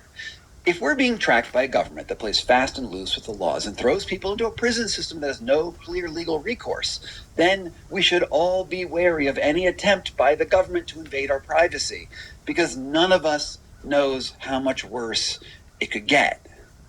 I want to urge you to follow Taylor on TikTok and Instagram and everywhere else. Her social media handle is Social Worker for the People, and I'll include a link to it down below in the description. I am very, very grateful that people like her exist. And with that, I just have one more thing to say. This is not the kind of reporting that you are going to see on the mainstream media, at least not anymore. With the Trump administration's constant harassment of news outlets, it's getting harder and harder for legitimate journalism to survive. And if you would like to keep in touch with me and maybe even support the work that I do with a premium subscription, please go check me out over at Substack, sgcarney.substack.com, so that if this platform starts censoring me, well, at least I can still be in touch with you directly through email, because that may be where we all have to go, because I don't think any of us trust the tech platforms or Trump or anyone else. For those of you who are already following me over there, thank you. You are part of the resistance, and it means the world to me that we're in it together. From Pokey Bear LLC in Denver, Colorado, this was Scott Carney Investigates. You know, I find it to be sad that an individual such as myself, in closing, basically had to go all the way out west to Mount Carmel, Waco, Texas, in studying the 51-day standoff, staying on the compound for basically 3 days and 3 nights, going around a 5-mile radius and questioning neighbors of what that they thought that it had occurred during the time that it occurred, and then going up to Oklahoma City, Oklahoma, and basically doing the same thing pertaining to the Timothy McVeigh Nichols, Oklahoma explosion, that now a great deal of truth is coming out regarding that there was no way humanly possible that a Ryder truck filled full of manure could have done that kind of damage towards killing 168 people that day. It's really sad whenever an individual such as myself has to do independent journalist investigating. Just like whenever there was an explosion that occurred up in Middle Tennessee less than a month ago, that I wanted to be sure and go up there and confirm, first of all, the extent of what happened.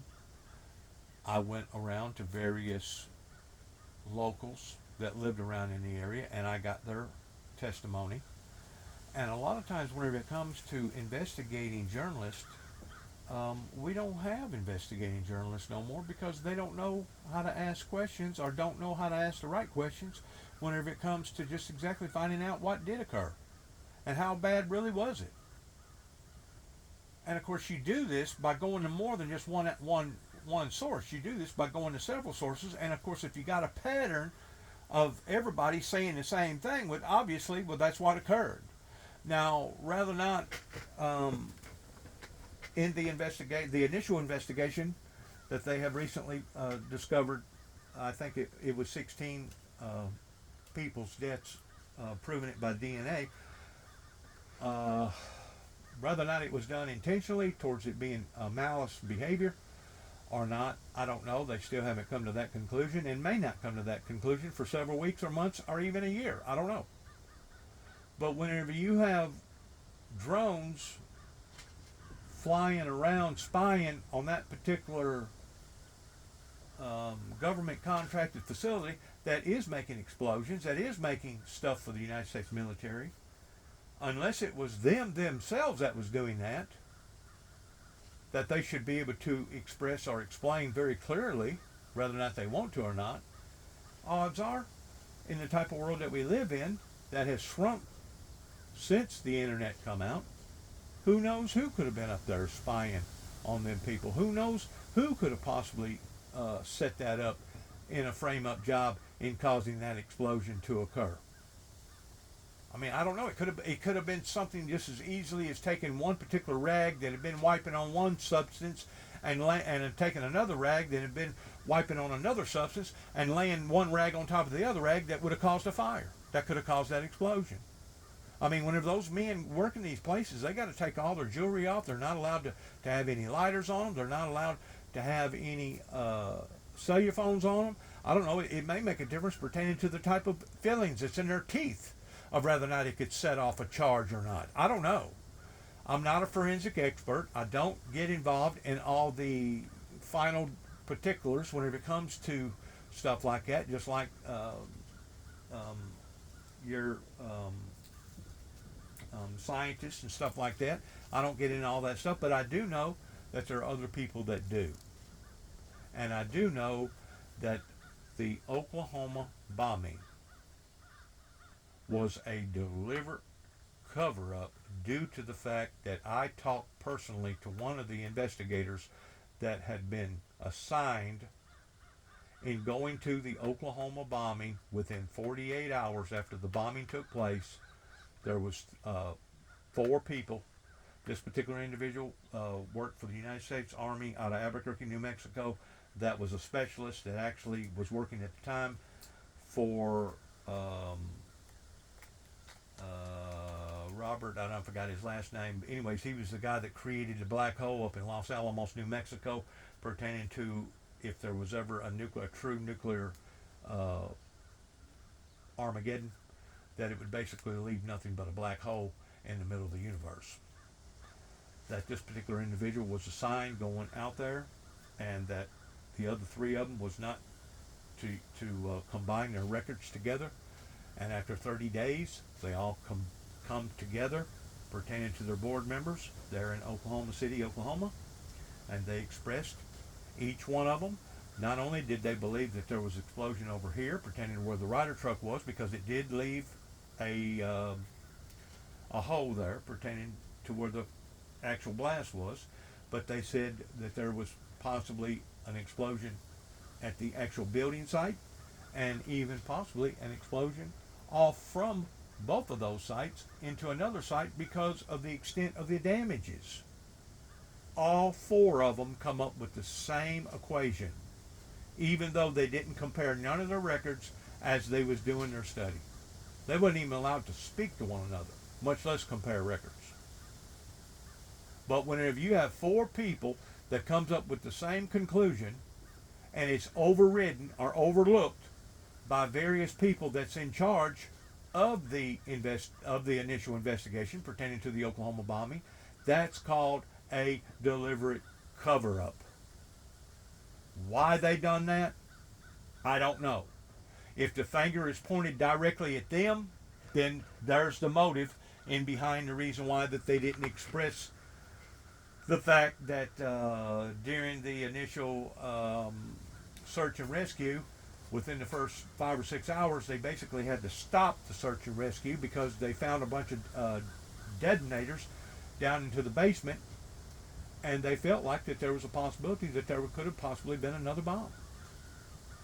Now, that's what I was told, that they stopped the initial search and rescue long enough that some people believe they went into various vaults or a vault and obtained a great deal of information out of some departments of that Memorial building that they didn't want the public to be aware of, and that was the reason why that they halted the search and rescue temporarily during the first 5 or 6 hours. I don't know. I know that whenever we cannot put trust in our own government, in our own government officials, and they're working illegitimately this way, in not exposing the whole truth and nothing but the truth, then we're basically dealing with the illegitimate people that wants everybody else to basically live and abide off of the values and the pretenses of telling the truth, the whole truth, nothing but the truth, so help you God, but they themselves don't. And whenever you're dealing with that, providing that be the case, which I believe that it is, especially with my particular case, my particular testimony, whenever you're dealing with such as that, you're basically dealing with an illegitimate department or illegitimate government that allows for these things to occur that way. Today, now, because of the internet, because of social media, because of all the smartphone technology, because of social media platform, now it's more difficult for them not to expose the whole truth, nothing but the truth, so help them God, because now we got cameras and telephones everywhere. And this is not only this way in this American government, but it's this way in all the departments, in all the governments all over the world. And that's probably what has rattled people like China. It's probably what's rattled people like Russia. It's probably rattled people like down in South America that continues to allow for drugs or smuggling the compound of drugs over to America. It's rattled them. But I got news for them. Eventually, the technology, I believe, will work for the civilized, sophisticated society in the 21st century if we will give it enough time to do what it's supposed to do. In the meantime, people such as myself, whenever I first come back to Northwest Tennessee, first thing I started doing was making DVDs and putting out stuff on my GoPro camera. Within the first 3 or 4 years, until my brother died, basically it wasn't until 2016 whenever I did become acquainted with smartphone technology, even though it had already been out there on the market for about 10 years. My brother and I bought a phone the same day, even though he was in Tennessee and I was in Kentucky during the time that we purchased smartphone technology. Of course, my brother never did become adapted to it until he wound up dying in 2017 because of all the pressures that had been put up onto him pertaining to how that we were being treated right here in Northwest Tennessee because of the lack of dereliction coming from the law enforcement agencies here in this particular area. But since then, I have put out a multitude of social media um, statements that I can back up, that I can prove, because I'm not going to say something just to be saying it, just out of the blue, unless I can prove it. I'm not going to mention a certain particular judge or a certain particular agency or a certain particular entity unless I can prove it, either medically or legally. And so far, I've stuck straight to the books. And if they choose to want to continue to survey me by ding-donging my telephone off of each tower of where I am, regardless whether I'm in Middle Tennessee or East Tennessee, or whether or not I decide to go to Memphis or down towards Alabama, or if I'm doing a sprint up towards Southern Illinois uh, on Easter at the Knob Cross and looking at what's going on there, I don't care, because I have absolutely nothing to hide. But I do want to say this pertaining to the villains out there that has been trying to destroy me.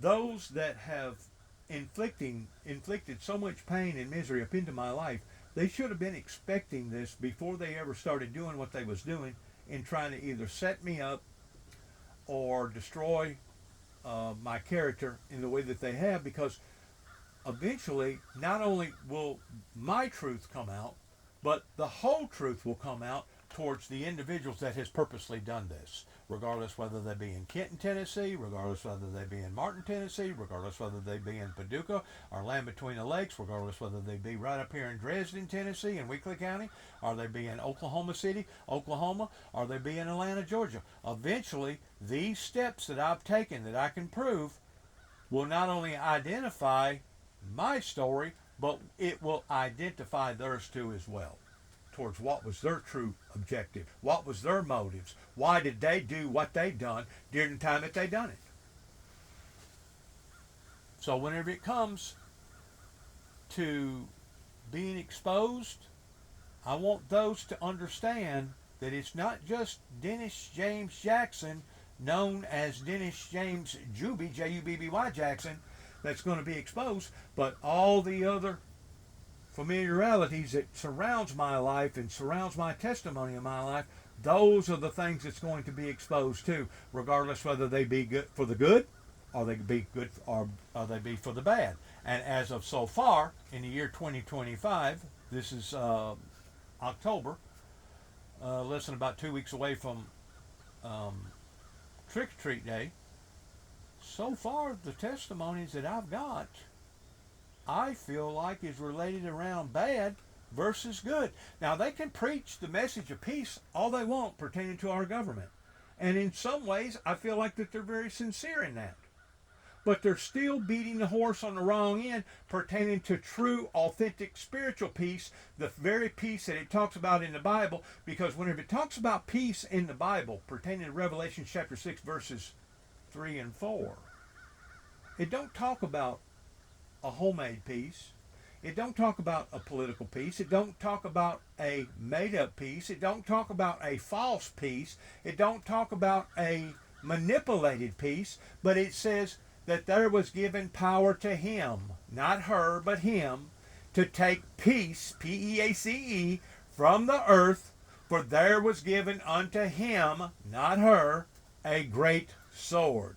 We're in the process right now of seeing the materialization of the sword becoming that much more greater, as this government and other governments are still leaning towards beating the horse on the wrong end, and that eventually it's going to come back and backfire on them that much further and that much harder, I believe, until we see an authentic spiritual movement that should have began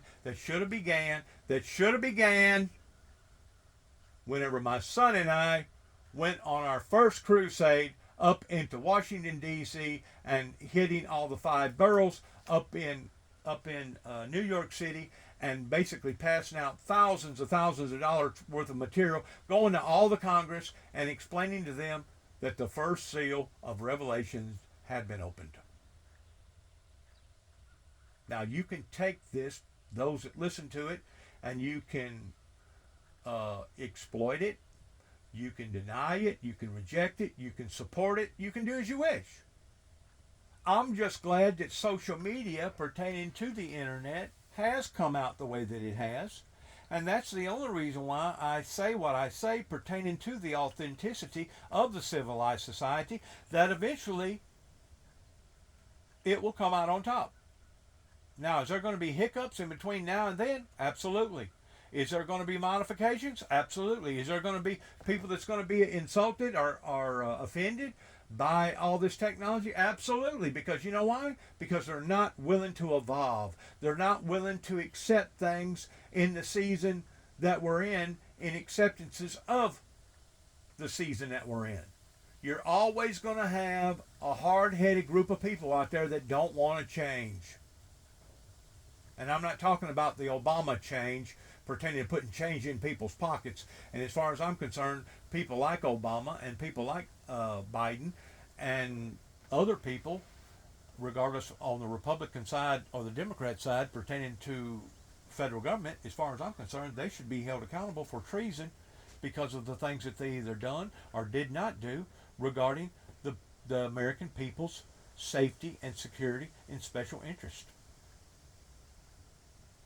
They should be held accountable. And if they're not held accountable in this lifetime, I promise you, with all my being, they will be held accountable regardless whether they be a judge, a mayor, a governor, a state senator, a congressman, or a president. They will be held accountable in the next world to come pertaining to the spiritual world, because all things will come to light regarding the truth, the whole truth, and nothing but the truth, because that is the analogy that God works off of, that is always worked off of, and will continue to work off of, because there's one thing that God cannot do. He can do it, but he won't do it, and that's pertaining to lying. Whenever the books are opened pertaining to the great white throne judgment, that's whenever everything will be laid out onto the table. And that's whenever everybody will know who was factual and who was not. And at the end of the day, I stand true to my testimony about it being factual, and I stand true pertaining to not only the hands that come out of heaven that spared my life in 1983 after a 2,000-pound automobile come crashing down on top of me, or a 2-ton automobile come crashing down on top of me, all the way to the fact of the angels of God coming down out of heaven, placing a crown on top of my head, all the way down to me meeting the actual Satan in the fleshly sense coming from Saudi Arabia that masterminded 9/11. All these things will be proven in the great white throne judgment, whenever all these things will be laid out, pertaining to those that helped me, pertaining to those that hurt me, pertaining to those that believed in me, pertaining to those that didn't believe in me. All these things will come out in accordance to the truth, because the light has always exceeded the darkness. And I promise you, those that have been mistreated unfairly, those have been unjustly treated by either local, state, or federal government, it will come out. It will come out. It always does, it always has, and it always will. It will come out towards who is actually guilty of this type of activity. It's really sad in how that it has taken this type of atrocities, this type of travesty to happen to the world before people are actually opening up their eyes and identifying just exactly how deeply in depth that this conspiracy has actually been. And whenever I talk about a conspiracy, I'm not talking about a conspiracy theory where two or more come together in the same agreeances in what that they're going to do or what that they're going to try to prevent from happening and doing. That is called a conspiracy. And you can't tell me that the conspiracy didn't start right here in Northwest Tennessee, going all the way back to a mayor in Kenton, Tennessee by the name of Damian Cross, that was out to stain, corrupt, and destroy Dennis James Jackson, born March 22nd, 1961, that recently, in the past 2 months, less than 2 months, had to bury his son that died in the state of Oklahoma and coming up on I-40 long about the Shawnee area. Oh, he had the best meal he'd had in years when she brought him a kosher Cornish game hen. Jake, thank you so much for being here. Thank you. All right, the book is Race Against Terror. Go get it. It's terrific. Thank you so much. Race Against Terror. Imagine that. Race Against Terror. Well, I agree with that. We should race against terror. But now it's going to be up to God and those that do support the ways of righteousness pertaining to the ways of trueness in culling out the herd and identifying who's actually been working for the betterment of the good in the American people's lives, much less the Christian American people's lives. It's going to all come out in the end of who was authentic and who was not. I stand true to my words, I stand true to my testimony, and I just thank God every day. Though we've seen a ripple pertaining to the bad that's coming out of social media, though we've seen the bad pertaining to what we've seen coming out of smartphone technology, we're beginning to wisen up. We're beginning to understand the depths of the dangers in taking it away from children, especially not having cell phone use in schools, and we're steadily cleaning up our act. This has been a brand new entity that has fallen into the laps of not just the American people but the world in general, and because of it, we've had to make some adjustments, and we'll continue to make adjustments. We'll continue to tweak and modify and change things as we go along. But eventually, what I'm hoping, and I think other people are too as well, that the good will outweigh the bad. That's similar towards any of our lives. The best that any of us can hope for at the end of the day, at the end of our life, regardless whether we live to be one age or another, regardless whether we live to be over 100, is that our good qualities will outweigh our bad, because I promise you, we're going to have both. I promise you, we're going to have both. We're going to have good qualities, we're going to have bad qualities. And as we evolve, as we learn, as we mature, we're supposed to identify these things in learning.